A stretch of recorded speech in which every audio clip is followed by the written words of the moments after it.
Hello, I'm Felicity Cohen.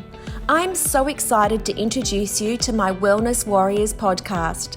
For over 20 years, I've been a passionate advocate for helping thousands of Australians find solutions to treating obesity and health-related complications through surgical intervention and holistic managed care. My podcast is dedicated to all the people, past, present and future, who have helped shape my journey and continue to inspire me to work consistently to achieve a healthier Australia in both adults and future generations. I hope you enjoy it. One of the reasons why I've started up this podcast is to really dive back into looking at all the people who've influenced my career and shaped my future through their own personal journeys. So I'm really, really excited to have the opportunity to launch this podcast and just disclose some of these incredible stories. And I have so many memories, and today I'm really lucky, very fortunate to have Melinda Adams with me today. Welcome, Melinda. Thank you. Thank you for inviting me. So many memories of my time since I've known you and what your journey's looked like. And I'm going to kind of cast your memory back to 2004. And my very, very first memory of meeting you was your parents brought you along to an information night. And I remember talking to your parents, and they were so worried for you. Obviously someone, you know, the love of their lives, you're their daughter, their pride and joy. They weren't just worried about your health, they were worried about your longevity. And I think your parents said to me, we're scared that our daughter is actually not going to survive. And it was a very, very intense, emotional experience for me, you know, getting to know your parents and how that was just, there was so much fear for them.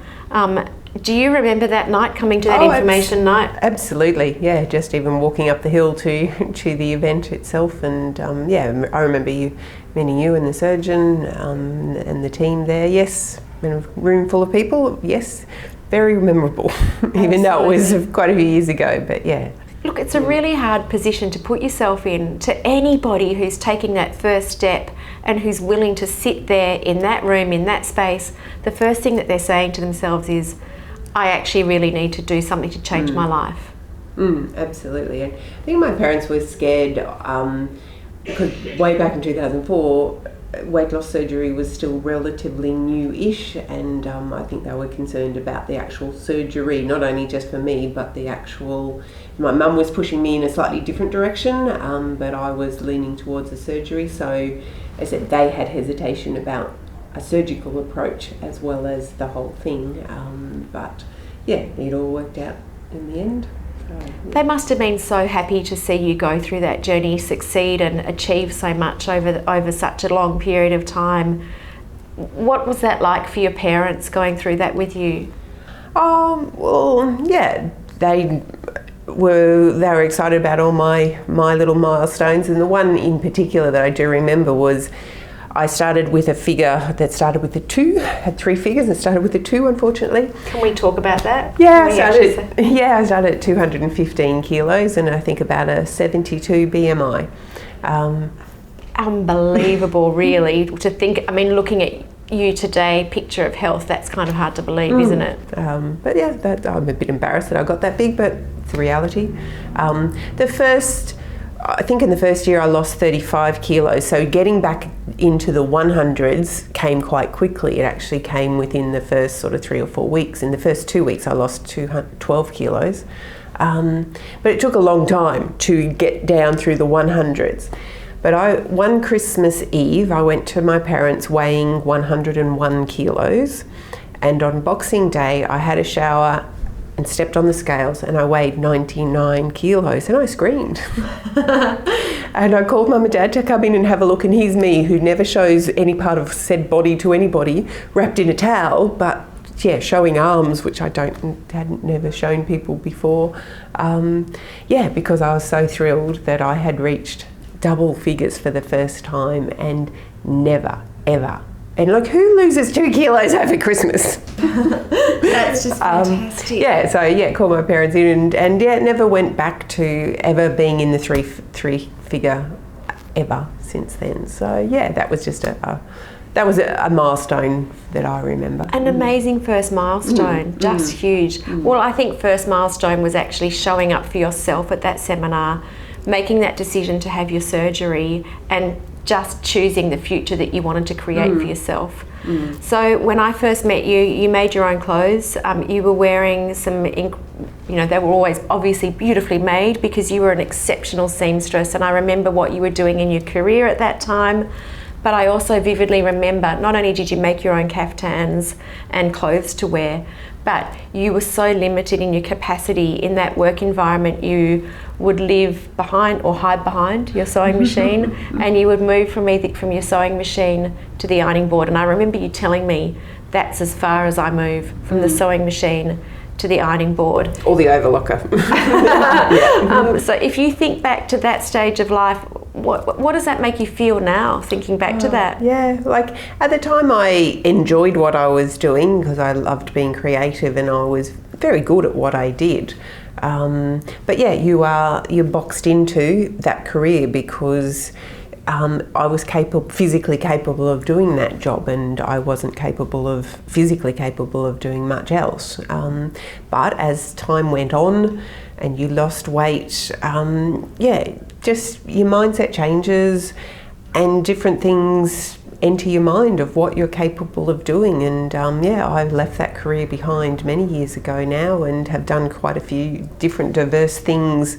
From working out in the fly-in, fly-out world of being a camp manager in 59-degree heat in the middle of the Australian desert, from somebody that had to live in air conditioning 9 months of the year because it just couldn't survive. And if you go out into the heat of Queensland for 20 minutes at a time and then come back into air conditioning, to totally flipping and being able to work. I'm not saying 59-degree heat isn't hot, but being able to survive and cope and work out there, and just progressively gone from different careers that have opened to me that I was never able to do because of physical limitations before. But it just changes your mindset of I said I was happy sewing back then, but thinking, okay, I said things just move on, and you don't realise the change of your mindset doesn't happen overnight. It just gradually happens, and you realise, okay, I can do this, or I want to do that, I'll try this, I'll give this a go. And I've always liked adventure things as well, and over the years I've jumped out of planes a couple of times. One was just 2 months ago for my birthday. From whitewater rafting earlier this year, I was in New Zealand and rafted down a 7-metre waterfall, the highest commercially rafted waterfall in the world. Just lots of, I like doing those things, and those things were just excluded, that you were never allowed to, certainly not at my weight. But even other times I've travelled when I've been in South America that, I was pulled aside. I was probably maybe 150 kilos at the time and pulled aside on the day we were whitewater rafting and told, no, you can't be part of this group. And it just, it makes you, it's not nice to be not being able to be included. But now you can do whatever you want in those crazy active things. Oh, you've become the ultimate thrill seeker. I think it's just amazing, and watching you actually go through that journey and take on board those activities. Can we just go back to that stage when you were at that 3-digit number? What were some of the other lifestyle limitations? How did you live your life in those days, and what did that look like for you? Oh, well, I lived in an apartment on the first floor and always used the lift because just walking up even one flight of stairs was a challenge. The apartment complex was on the river at Kangaroo Point that has some steep steps all the way down to the pool, and it was on the river at Kangaroo Point. And for probably the first 10 years I lived at that complex, I never went down there. You could get down, but just getting back up the stairs was too much of a challenge, so it just never happened. Just, as I said, living in air conditioning, so making sure that your car had air conditioning, venturing out into the Queensland heat in summer for 20 minutes at a time before getting back into something, whether it be the car, the back home, or shopping centre or something. so you ventured out into the world in little tiny bits, but just said totally living in air conditioning. You couldn't buy clothes, so that's why I made them, but fortunately I had the capability of making them. When I had lost weight, to say that I rather now enjoy buying clothes, it was such a thrill in the beginning to actually walk into a shop. And over the years, you might see something on special that was a size or two lower, and I'd buy it, and that was your sort of goal to be able to wear that one day.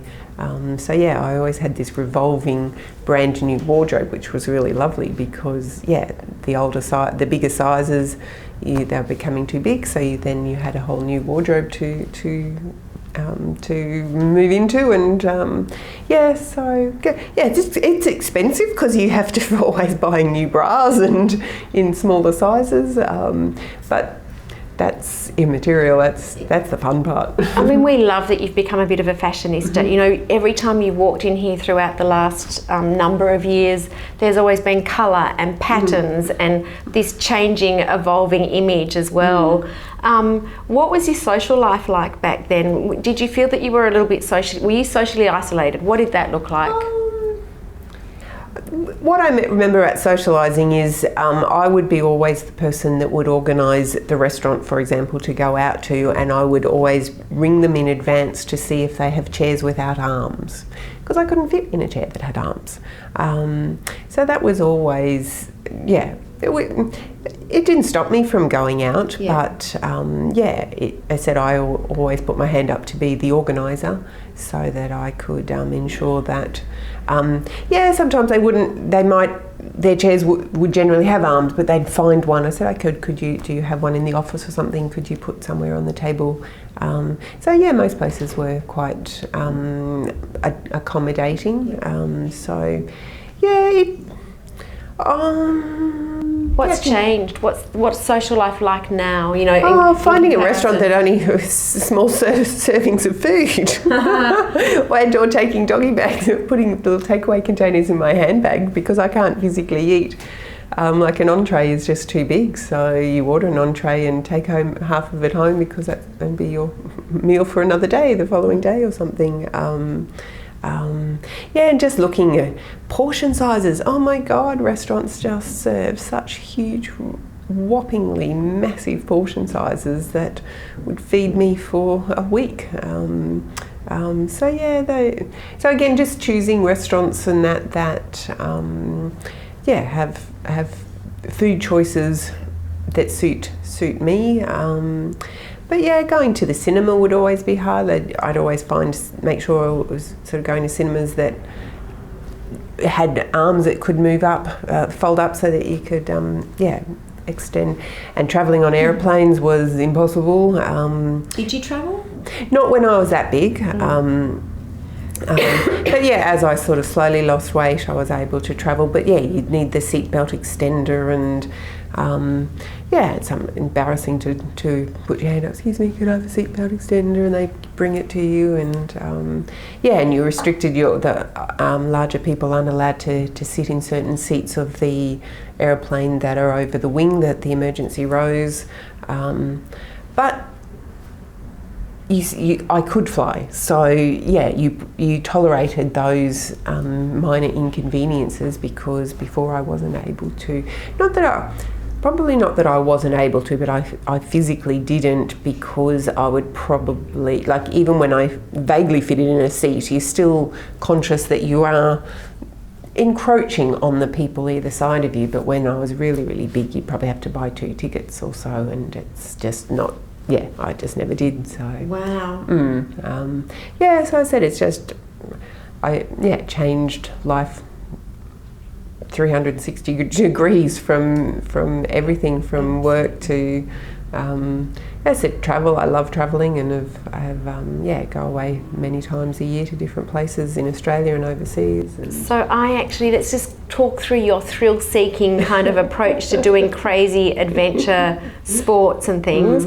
I actually remember when you first went to New Zealand and went bungee jumping. Was it bungee? No, it'd be jumping out of a plane. Jumping out of a plane? Yeah, definitely. Yeah, no. Okay. I can jump out of a plane, but I cannot bungee jump. I don't know. Okay. It's not logical, but I can't do bungee jumping. But yeah, happy to jump out of a plane. Yeah, and I remember you saying you had to be a certain weight to be able to do that. Yeah. So that was really important to you? Yeah, exactly, because it's been something that I'd been wanting to do for quite some time, and had to get to a certain weight to be able to be allowed to do it, obviously for safety reasons, because you don't want to harm yourself and or the person you're strapped to, and the company has certain safety regulations that they have to meet and to make sure that everything's done within the guidelines.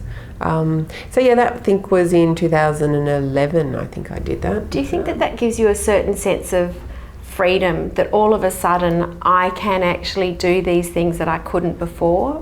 Is it liberating? How does that actually feel? Well, it's sort of now become norm, because it's now been many years that I've been. It took me about 7 years to lose. I've lost about 135 kilos. So it took me 7 years to do that, and I've been this weight for 7 or 8 years. Do you actually realise the magnitude of that number? That is actually phenomenal. You say it so casually, but it is a very incredible achievement.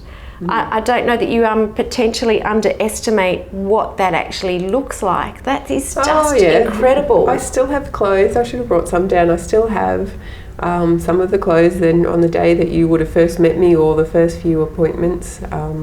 They're slightly deteriorating and have holes because they're so old, but I look back on them, and you could fit probably 3 people in them. It's incredible. It really is incredible. And I think a big thing in terms of testimonial to you is, and we touched on this when we were just chatting earlier, is your mindset.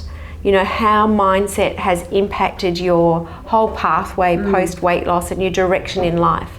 Talk to me a little bit about mindset and how that's really helped you, I guess, drive change for you personally. What's important about that? Oh, it's in the beginning, it's not something you realise is going to happen or is part of the whole big picture goal or anything. It just happens along the way as a byproduct.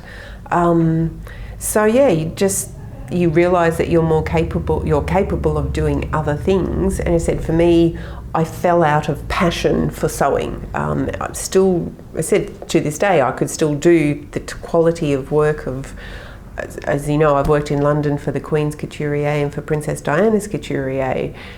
But I said I lost passion, and I don't know why that happened. It just did. And then, okay, well, what else can I do? Because I then had goals of other, more financial goals of buying properties. Okay, I need to increase my income. What can I do?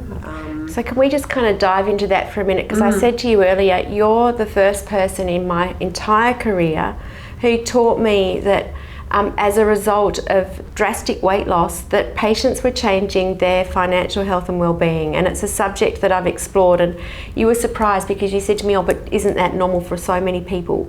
But until it was 10 years into my career that you actually said to me, I've changed my, as far as changing career, I've changed careers, I've changed my attitude towards my financial health and well-being, I'm investing in property. That to me was a massive moment in time for me that marked me, and I've actually now watched so many patients who talk to me about, I've changed my career, I've gone for that job promotion, I've got the self-esteem to go for more.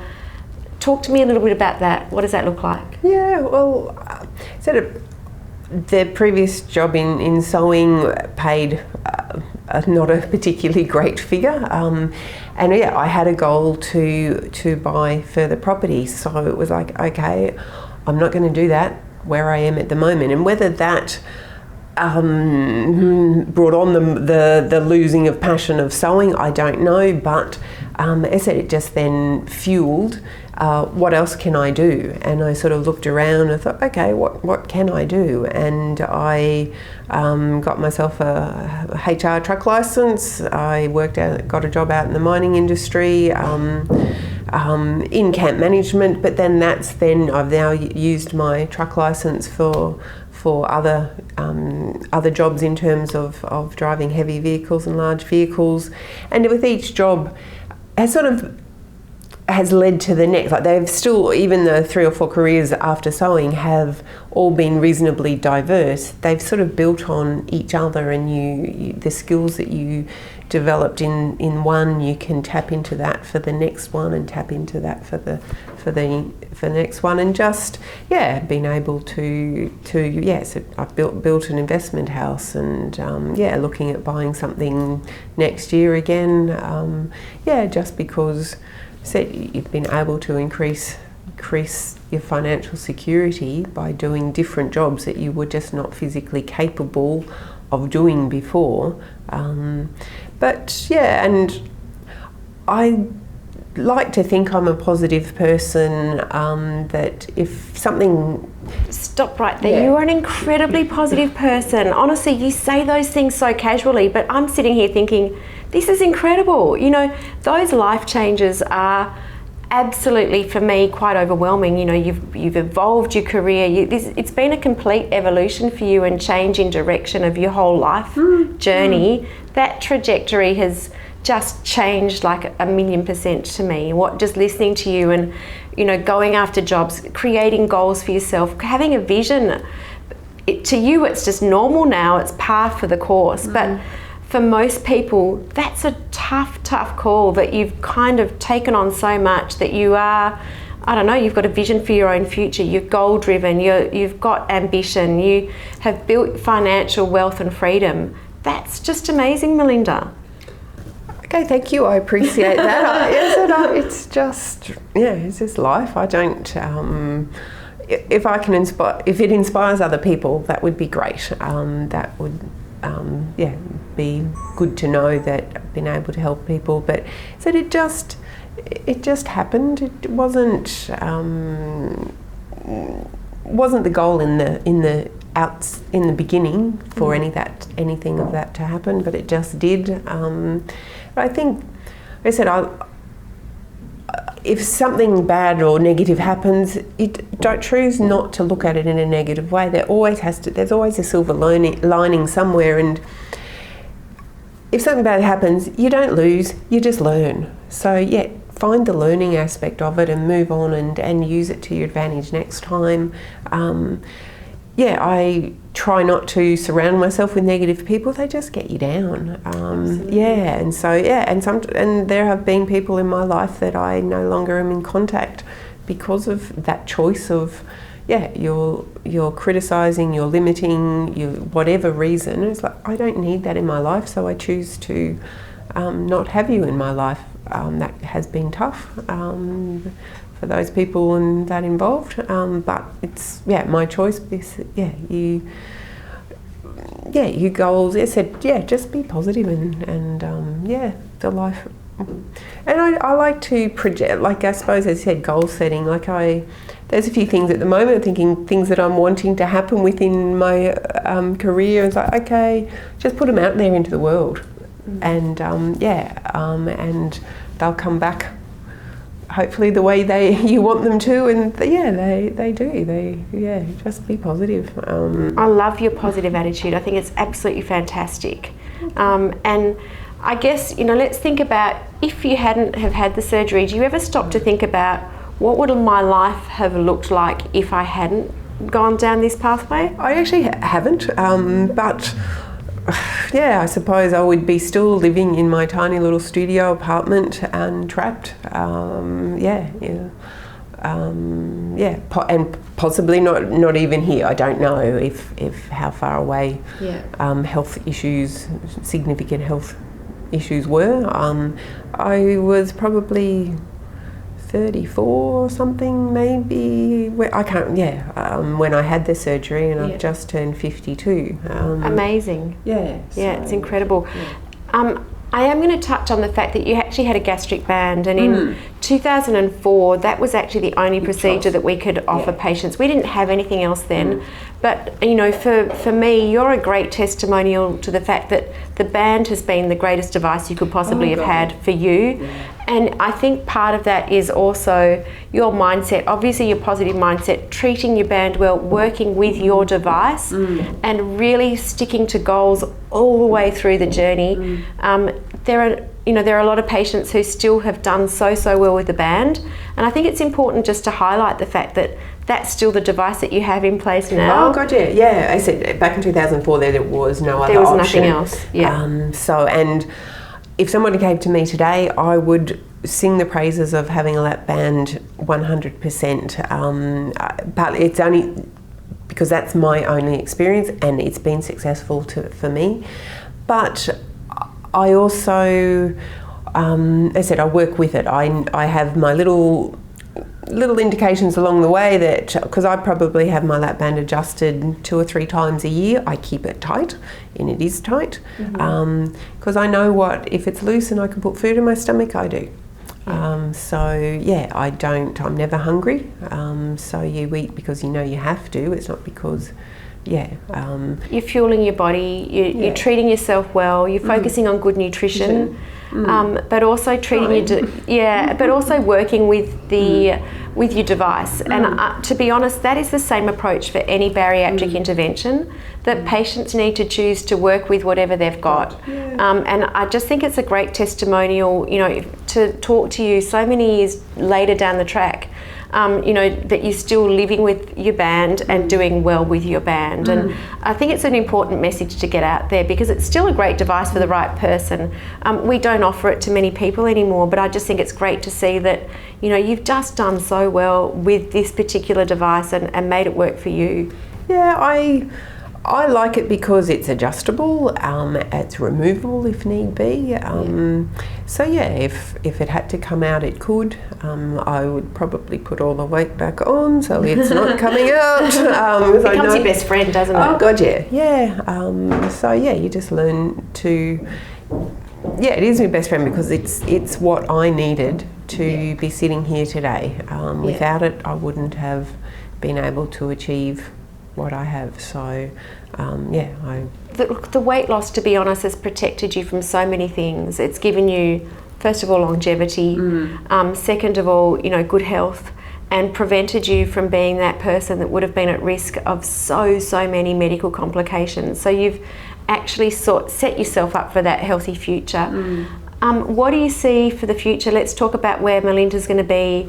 You're 52 now, 62, 72, let's talk about that and beyond. What does that look like for you? Oh, okay. Well, immediately I have another property purchase goal in mind, but it won't happen until next year for a variety of different reasons, but it's been it's a long-term goal. But yeah, it's goals are, you might have a big goal, but you have to break it down into the little steps along the way, and there's been a few that have needed to be put in place, which are finally in place, and now there's a couple more. So yeah, I'm positive I will get there next year.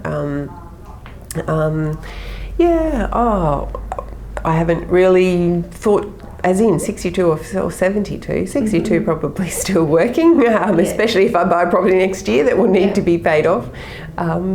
But yeah, possibly. It's a good way to stay young. Yeah, oh God, yeah. And just, and different careers that I've gone into have required a lot of learning. So yeah, that's really good for developing and keeping brain activity. Keeping mental cognition. What about travel plans? Any future travel plans and more adventurous, thrill-seeking activities planned? Oh, whenever they come across. Yep, absolutely. I do. For my 50th, I went to Bali and made friends with an American lady who was also turning 50 at the time, and we both had signed up to do whitewater rafting. Like, whitewater rafting in Bali is really tame. It's like grade 3. It's just like bubbly water, but it's still fun. And she'd made comment that she would like to raft the Colorado River, and our birthdays are one day apart. So yeah, there's always been chatter that maybe at one point in the future I'll go over there and we'll raft the Colorado together to celebrate our birthdays. So that's, yeah, nothing set in concrete about that one, but I did touch base semi-recently with her and said that, yeah, maybe next year, because I have, yeah, it could maybe go over there for a joint birthday celebration. But yeah, nothing extensive in terms of travel plans at the moment. But yeah, I like travel, so it won't stop. Put it that way. Yeah, and yeah, I don't know. Jump. They said I can jump out of a plane, but I can't bungee jump. I cannot fathom why that. But yeah. So. What do you do to keep fit? Not much. Not much? No, sadly, one goal is to increase exercise, which yeah. I have lost lots of weight, but it's not through exercise. So I wouldn't necessarily say I'm particularly fit. So yeah, that is something that I need to work on. Okay, great. So the theme of this podcast is all about wellness warriors, and that gives me a chance to reach out to lots of different people to talk about what wellness means to them. Tell me a little bit about, what does that word mean to you, wellness, and the overall health and wellness? What does that look like for Melinda Adams? Oh, well, yeah, as I was saying about losing weight through exercise, I also lost weight not necessarily making the best nutritional choices of food, just eating less. But a few things have happened to me in the last little while that, yeah, I am now focusing on putting better nutrition into my body. And that's become quite important from genetics of conditions that my parents have developed that may be passed on to me. And think, okay, start taking this serious. So yeah, it is something I've been working on all year to improve, and I'm happy with. There's still areas to improve. From going from just overeating in more sort of like probably carbohydrate based sweets, as in bakery items from I don't know, coffee rolls and things, and custard scrolls, which I can't eat anymore, which is great because but yeah, still consider myself a sugar addict, and that's something I am been trying to address. Certainly improved, but there's still further areas to improve on that one. So yeah, it's hard. It's a journey, and it's a lifelong journey. Yeah. And I think that's the interesting thing about you is, the fact that you've embraced this as for the rest of your life from day one.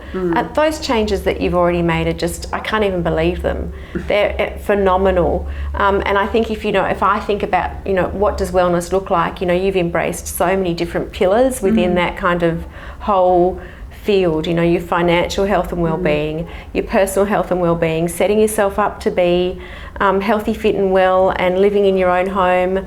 Obviously your functional fitness is just so far removed from where you first started. Oh, God, yeah. If in your 30s you couldn't even walk up a flight of stairs, yet in your 50s you're doing whitewater rafting, that's a massive polarisation between those 2 points in time. Yeah, and said work that when I was out in camp management was a very physically demanding job. So yeah, there was no way in the world I could have done that. Couldn't have coped with the heat, let alone that. And I liked that job because you had to be physically active for your work. So you got fitter because you just had to do it, as opposed to driving heavy vehicles where you're essentially stationary and sedentary for most of the day. So you've got to be conscious of that, and just incorporate moving. Like I've never been one to love exercise, but the goal is just to move more. Absolutely, love that. That's such a great lesson. So if there's one thing that you would actually like to share with people who are thinking about their own health and wellness, where weight is their limiting factor, what's the one thing that you would say to them? Give it a go. I can't think of any negative things that could possibly happen. Also, like, we haven't delved on, unfortunately, in my first year I did have some infection with my band, but I got over it. It wasn't fun to live through, but I did get over it, and I've always said I'd go through it all again to be where I have got to. So yeah, like, there are risks with surgery, but it's small. Like, the statistics are 1 in whatever. I just happen to be that one. But yeah, I survived. With an infection. Yeah, absolutely. I got through it. I said, it wasn't fun, but perseverance, and that's probably one of the reasons why bands, are no longer the procedure of choice in certain patient populations, and we do them in different BMI ranges these days. So very different, and I guess that's part of the limitation around what we could offer patients back then. But it's obviously for you, given you the most amazing opportunity to live a full, active and incredible life. Yeah, so I just what else to say is that as we've indicated, like, the goal is weight loss, but you have no idea what other things are going to come your way because of that, of this, the knock-on effect. So it's what's stopping you, like, just give it a go, have it, but also just be, I like to, 3 P's that I describe myself as: positive, persistent, and perseverance, and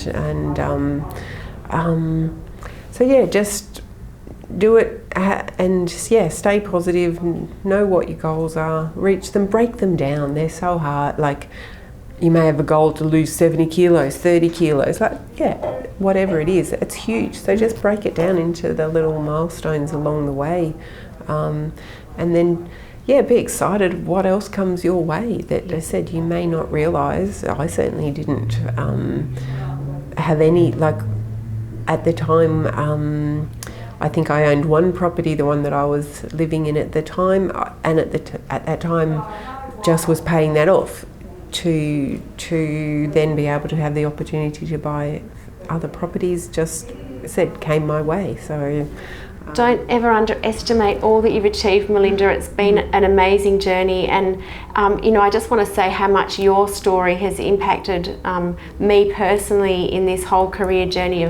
For me, watching all that you've achieved is just incredible, and it's just been such a pleasure to be able to share your story today and to be a part of your journey. I'm very grateful for having that opportunity to connect with you again and to see all that you've achieved. I think it's just remarkable. So you should just be so proud of all that you've achieved. I think it's amazing, and thank you so much for coming on the podcast today. No worries. Thank you for inviting me. It was a pleasure. So thanks, Melinda. No worries. Thank you.